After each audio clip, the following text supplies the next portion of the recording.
Assalamualaikum warahmatullahi wabarakatuh. Yang terhormat Ibu Berlian Nursanti Mahardika selaku dosen pembimbing mata kuliah komunikasi bisnis ini serta teman-teman yang berbahagia. Puji syukur marilah kita panjatkan kehadirat Allah Subhanahu wa taala atas rahmat berupa kesehatan. Salawat serta salam marilah kita panjatkan kepada Nabi Muhammad SAW.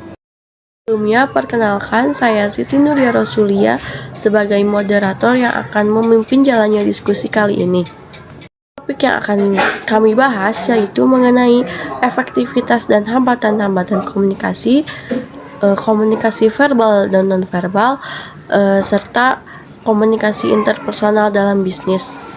Adapun anggota kelompok 4 yaitu ada Anggi Saputra sebagai pemateri pertama, ada Riko Ferdilan sebagai pemateri kedua, ada Novi Dayanti sebagai pemateri ketiga, dan saya sendiri Siti Nuria sebagai pemateri keempat.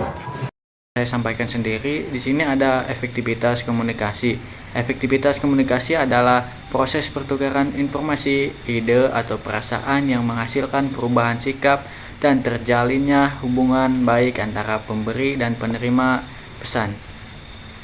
Di sini pun ada indikator komunikasi. Indikator komunikasi adalah ukuran yang menggambarkan kinerja program komunikasi. Indikator komunikasi dapat membantu menilai apa yang berhasil dan apa yang perlu ditingkatkan. Sini ada pun yang ke satu ada pemahaman, yang kedua intensitas komunikasi, yang ketiga efektivitas komunikasi, yang keempat kejelasan informasi, yang kelima persuasif. Pun ada 5 prinsip komunikasi. Yang pertama ada respect atau menghormati. Menurut Bonaraja Purba DKK dalam buku Pengantar Ilmu Komunikasi 2021, prinsip respect merupakan perasaan positif atau penghormatan diri kepada lawan jenis. Yang kedua ada empati atau empati. Empati merupakan rasa penempatan diri individu pada situasi atau kondisi yang sedang dihadapi orang lain. Yang ketiga ada audible, dapat didengar. Audible dalam konteks ini berarti pesan yang disampaikan harus bisa didengar dan dimengerti dengan mudah. Hindari penyampaian pesan yang bertele-tele. Mungkin itu saja yang bisa saya sampaikan. Selanjutnya akan disampaikan oleh Kak Rio Seperdilan. Baik, di sini saya akan melanjutkan apa yang dijelaskan oleh Kak Anggi Saputra. Yang keempat, clarity, jelas. Penting untuk memastikan kejelasan pesan agar tidak menimbulkan interpretasi atau penafsiran yang beragam. Selain itu, clarity juga dapat diartikan sebagai keterbukaan dan transparansi. Yang kelima, humble, rendah hati. Prinsip humble dapat berupa pemberian kesempatan bagi orang lain, komunikan, untuk berbicara terlebih dahulu, atau memposisikan diri menjadi pendengar yang baik. Hambatan komunikasi. Yang pertama ada bahasa. Perbedaan kemampuan bahasa, penggunaan jargon dan terminologi yang tidak familiar, serta aksen dan dialek yang berbeda dapat menghambat komunikasi. Yang kedua ada perbedaan budaya. Perbedaan budaya, agama, dan lingkungan sosial dapat menyebabkan perbedaan dalam gaya komunikasi dan persepsi. Yang ketiga ada hambatan fisik. Kebisingan akses terbatas ke teknologi komunikasi dan kurangnya privasi dapat mengganggu komunikasi. Yang keempat, stres dan emosi yang tidak terkendali. Saat seseorang mengalami stres atau kewalahan secara emosional, maka ia cenderung salah membaca orang lain, mengirim sinyal nonverbal yang membingungkan atau tidak tepat, dan terjerumus ke dalam pola perilaku spontan yang tidak sehat. Di sini saya akan menjelaskan mengenai cara untuk meningkatkan kemampuan komunikasi. Yang pertama, menunjukkan senyum. Yang kedua, fokus penuh pada pembicaraan. Yang ketiga, memberikan umpan balik. Yang keempat, menghindari diri dari mencela. Yang kelima, pentingnya pendengaran telinga kanan. Apa itu komunikasi verbal dan komunikasi nonverbal? Komunikasi verbal suatu bentuk komunikasi yang menggunakan kata dalam bahasa baik secara lisan maupun tulisan.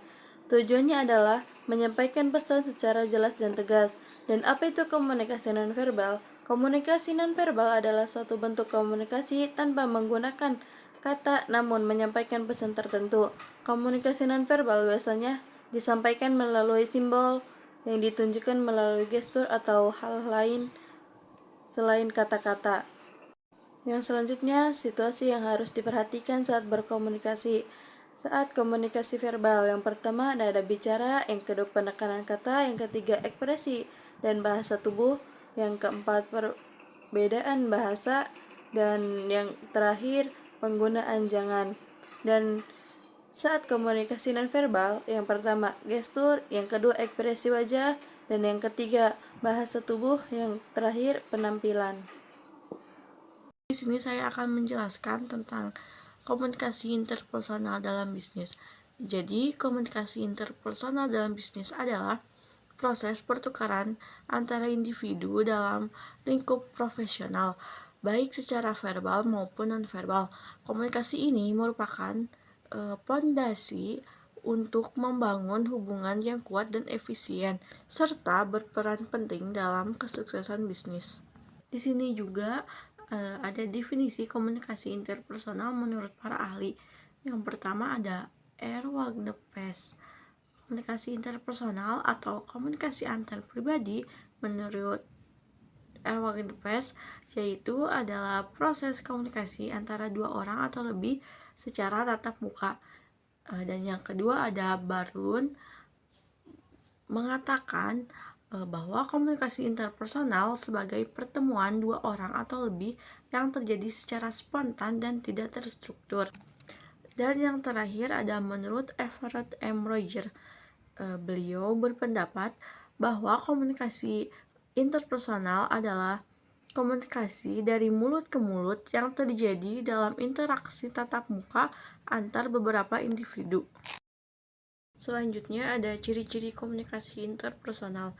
Yang pertama ada dialogis. Dialogis artinya ada arus balik langsung antara komunikator dan komunikan. Kedua ada keterbukaan. Komunikator harus terbuka untuk berinteraksi secara jujur dengan lawan bicara. Yang ketiga ada dukungan. Komunikator harus menciptakan situasi yang terbuka untuk mendukung komunikasi secara efektif. Dan terakhir ada rasa positif. Komunikator harus memiliki perasaan positif terhadap dirinya dan mendorong orang lain untuk berpartisipasi. Selanjutnya ada contoh komunikasi interpersonal. Yang pertama ada panggilan telepon. Yang kedua ada rapat, baik dilakukan secara langsung maupun Zoom. Rapat telah lama menjadi andalan pengalaman bisnis. Yang ketiga ada presentasi dan yang terakhir ada email dan SMS. Terima kasih kepada teman-teman yang sudah menyampaikan materi. Selanjutnya saya akan menyampaikan kesimpulannya. Kesimpulannya yaitu komunikasi yang efektif menjadi kunci dalam mencapai tujuan bisnis, meningkatkan produktivitas, dan membangun lingkungan kerja yang kolaboratif. Mengatasi tantangan komunikasi dalam bisnis memerlukan strategi yang fokus pada peningkatan keterampilan komunikasi verbal dan nonverbal. Sekian dari kelompok kami, mohon maaf bila ada kesalahan.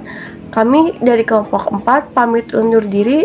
Wassalamualaikum warahmatullahi wabarakatuh.